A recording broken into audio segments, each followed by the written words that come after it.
మేము అక్కడ వరంగల్ నుండి ఇక్కడ హైదరాబాద్కి వచ్చినప్పుడు మా అన్నయ్య సిచ్యువేషన్ ఎలా ఉంటే బెడ్ పైన పడుకొని జస్ట్ కాన్షియస్ లో లైట్ గా ఉండేది.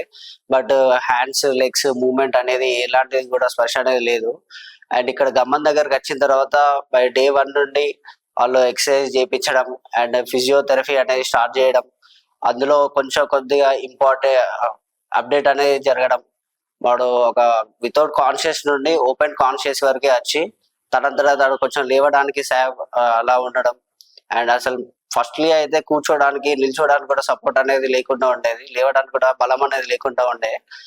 అండ్ 10-15 డేస్ తర్వాత కొద్దిగా లేవడం, ఇంకా నడవడం అలా అనేది జరిగింది. మేడం మానస మేడం వచ్చేసి తనకి ఎక్సర్సైజ్ చేయడానికి ఫిజియోథెరపీ ఇస్తారు. సో ఆ మేడం చాలా వరకు మంచి ఎక్సర్సైజ్ అనేది మూవ్మెంట్ అనేది బాడీలో మూవ్మెంట్ అనేది రావడానికి చాలా చేసింది. అండ్ మనకి 45 డేస్ లో రికవరీ ఎలా జరిగిందంటే గమన్ రిహాబిలిటేషన్ సెంటర్ లో బై 0 నుండి అప్పుడు కంప్లీట్ గా నిల్చొని వాకింగ్ చేయడం చాలా బాగా వచ్చింది. Thank you for Gaman rehabilitation centre.